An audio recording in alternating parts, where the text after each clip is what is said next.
what I have prepared for today is a short presentation. I'm not going to tell you what the definition of SIAM is. I'm not going to kind of bore you with any service management basics because I'm very much assuming that everybody here knows all of that stuff. And if you don't know that stuff, I'm going to tell you where you can go and learn more about it. And I will try and keep my eye on the chat, but I'm kind of juggling three screens at the moment. So if you have something that you want to say, just jump in and say it. If it's in the chat and I don't see it, just feel free to jump in and say it. So first test, can I share my screen? Okay. Can you see that?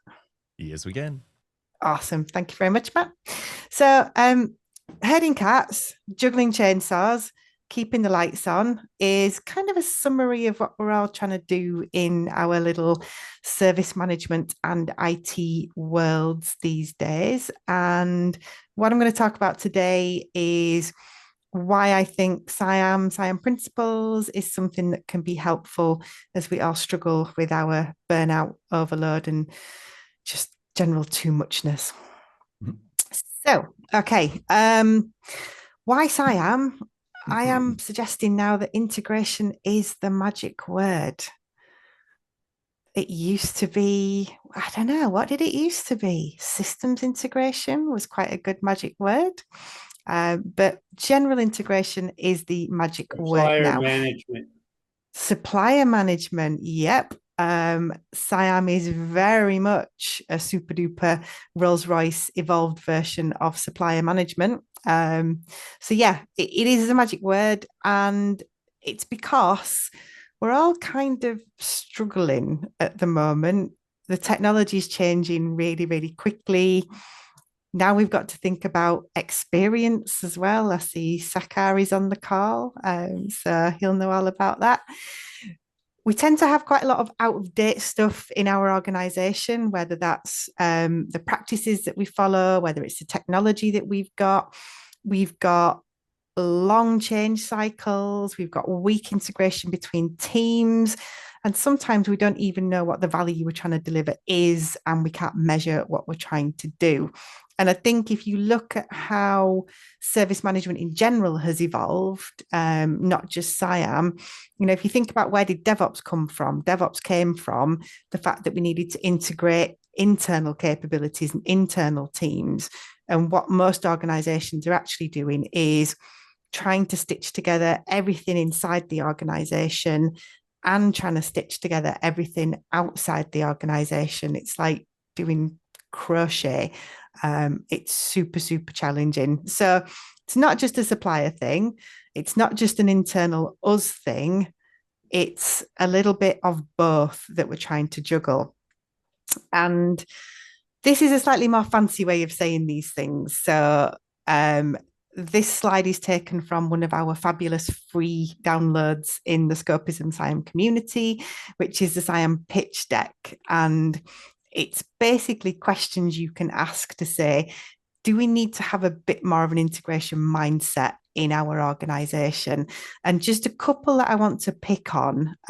One of them is, can your organization map and manage its vendor landscape? Now, the vast majority of organizations that I go in and speak to can't do that.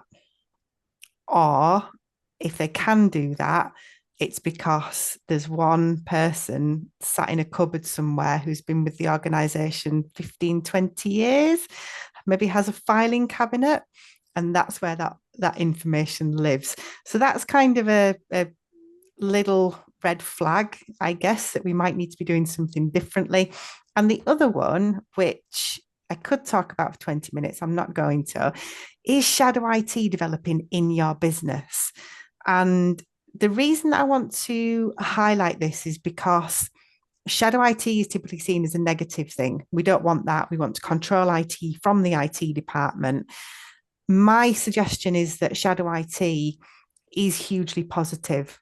It's demonstrating that we are leveraging new technologies in all areas of the organization.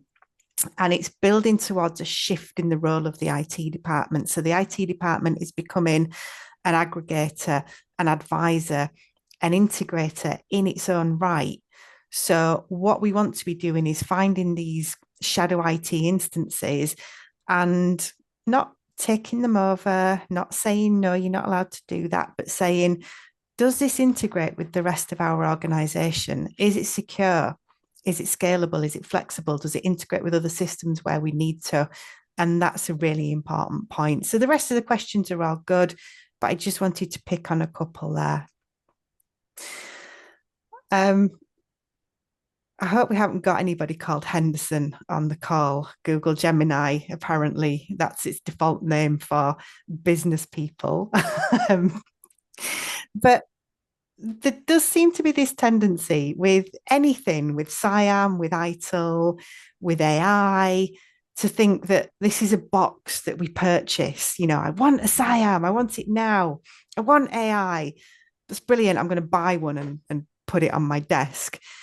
There's this tendency to think about SIAM as a massive organizational transformation. It's only something that works for these large global organizations.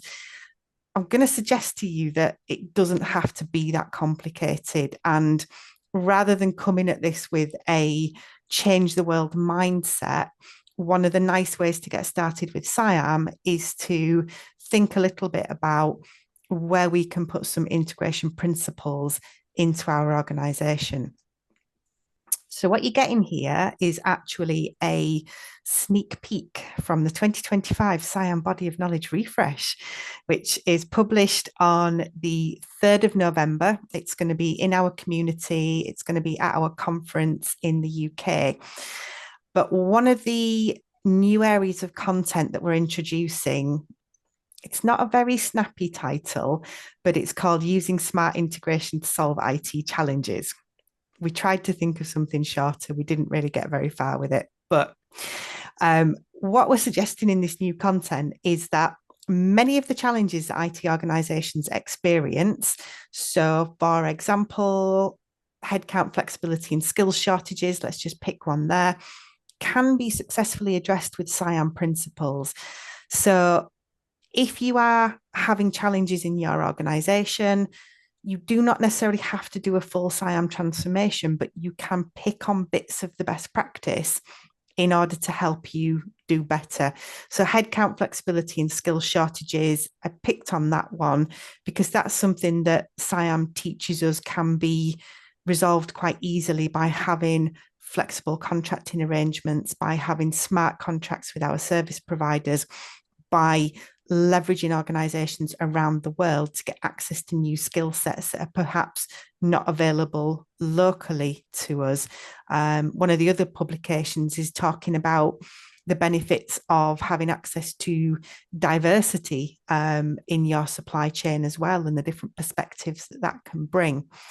Decentralized IT spend is that shadow IT I was just talking about. Again, there are SIAM principles that can help us to rise to the challenge here and to continue to deliver good experiences, good outcomes, just to kind of fix these things that are present in pretty much every organization. So some things to think about are that SIAM can be an enabler for speed, it can be an enabler for control, and it can help to deliver measurable outcomes. It can help to support the evolution of the IT department to become a service aggregator and advisory practice. You can think of it as a value stream in your organization, knitting all those bits together. And you can think of it as something that you can incorporate into your operating model. So you can do maturity assessments, gap analysis to get started, but the key thing is to start with integration in mind. Accept that we are no longer an island. We are no longer supporting our firm borders. It is about building an open organization. So what do we, Scopism, have for you? I'm hoping Steph's going to jump in and help me here because I've sent her a long list of URLs. So the Scopism SIAM Body of Knowledge is a completely free download. It lives in our community. and the link will be in the chat. The Scopism SIAM community is completely free. Steph, who's on the call, is our wonderful community manager, and we have more than 4,100 SIAM people in there. Scopism SIAM Assured is our capability assessment for SIAM service providers. So organizations that sell SIAM, they can use that to get an accreditation that demonstrates that they have a good track record, good experience. The Scopism SIAM Maturity Assessment is launching on the 30th of September, and that's for end user organizations with a SIAM model to look at where they are at the moment and to identify improvement opportunities. And David Barrow, who's on the call, is part of that. We're launching that in partnership with ITSM people and a couple of other regional partners. We also have a Scopism SIAM readiness assessment that looks at your current position to say, is this something you might need? And if you are in the UK and Europe, we have Service North Global SIAM Conference coming on November 3rd. And that conference for launching the revised body of knowledge, and we are launching the 2025 Global SIAM Survey as well. So all of those things are available. If you've got any questions about any of them, feel free to chat to me or Steph, or just jump into our SIAM community. So a few little takeaway thoughts, and then I am nearly done with the slideware. So some of the things to think about: how are you measuring ROI from technology investments at the moment, and could that be improved? There's a lot of research recently that suggests that organizations are giving up on AI pilots because they're not actually able to tell if they're delivering any value or not, which is disappointing.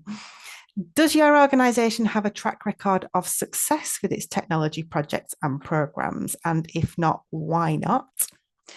What's the biggest bottleneck in value delivery in your organization? And last but not least, are you yourself an intelligent client? So when things go wrong, it's not always the service provider's fault. Sometimes as clients, we ask for the wrong things and we ask the wrong questions.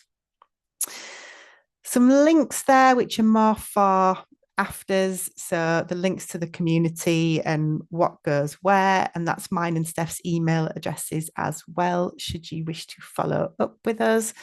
And then I'm only really sharing this because I think it's a fun picture, but now it's time to chat. It is a good picture. It is a good picture. So I am going to stop my screen share. Anybody who wants the slides can have them after the session as well.